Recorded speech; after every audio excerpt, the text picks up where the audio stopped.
Got that one okay. Overshooting again. Is thumbs. It's a solid build, precise control, and the firmware is updatable.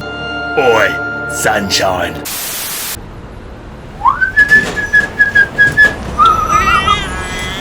You're right, Blue. Interested in any of these, are ya? Hey, how you doing?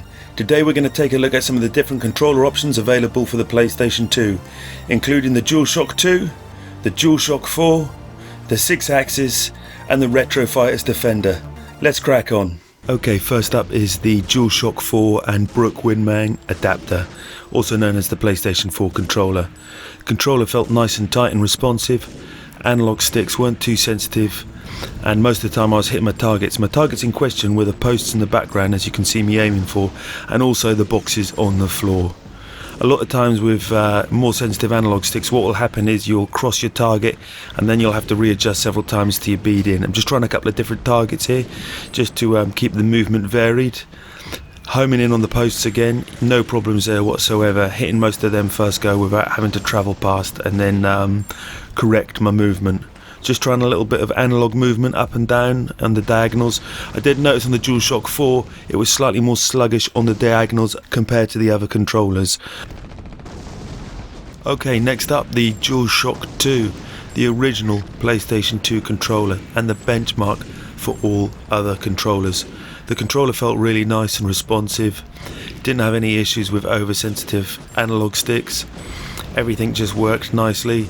Probably because every PlayStation 2 game is calibrated for this controller. The one thing I would mention though is that the analog sticks did feel a little bit more spongy than some of the more modern controllers. This might be down to wear and tear and the age of the controller though, as it's going to be difficult to find one that hasn't had much use based on the age of the console. But all in all, very nice. Just going to try some diagonal movement now. As you can see, no real problems, a bit of left, right and up and down as well. And I have to say this was a real nice experience using this controller.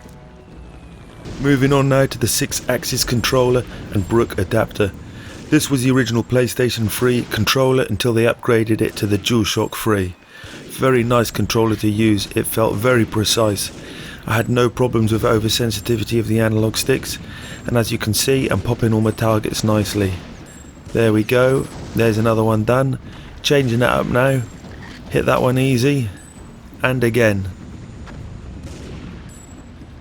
Nice and easy. Just going to try a little bit of the diagonal movement now.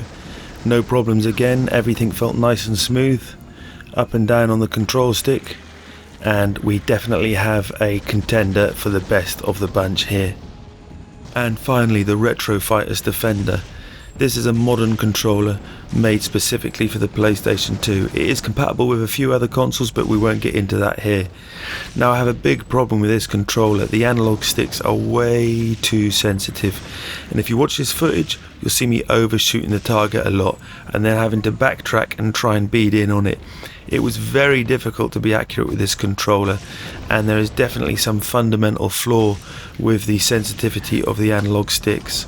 Just changing up my targets here, get that one alright, that one's okay as well. Now I'm struggling again to hit this one. Managed to bead in eventually, there we go, again overshooting, got him again, got that one okay, overshooting again, boom, back on it. So you can see there's a real problem with these sticks on this controller. Diagonal movements were absolutely fine with no problems. Hi, my name's Brian Acorn Dangle, and if like me, you play a lot of computer games, you'll want to take care of these thumbs. Every year, dozens of people have thumb injuries, and as a consequence they can no longer play computer games. So go to our website at www.thumbsupinsurance for a free quote on thumb insurance today. So, one of my major gripes with the Retro Fighter Defender is it's glitchy with some games. The SOCOM series is a perfect example of this.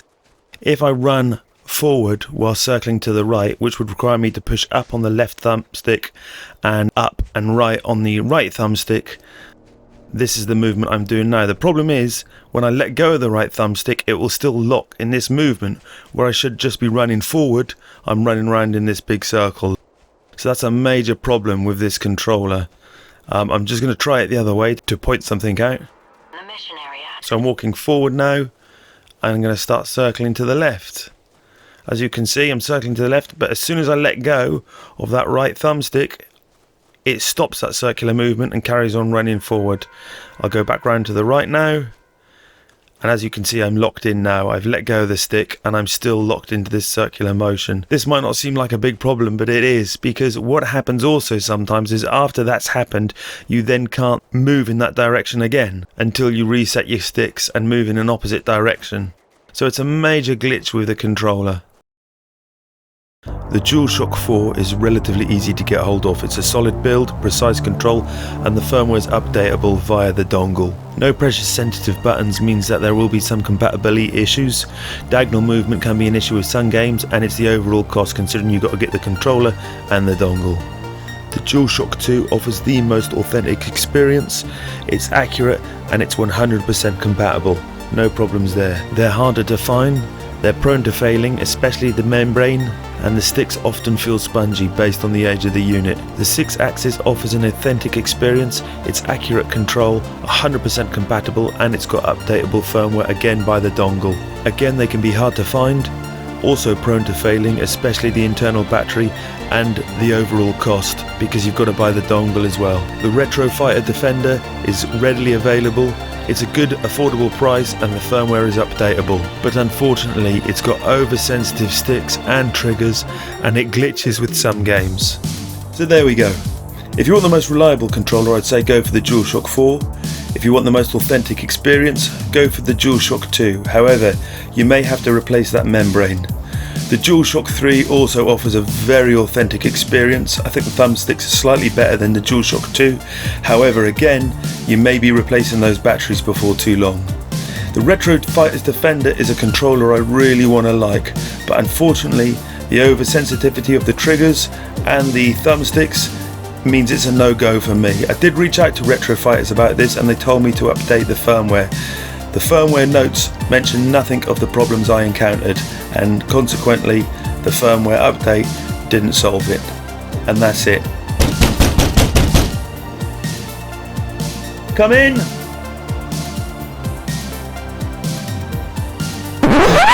Oi, Sunshine, where's my money?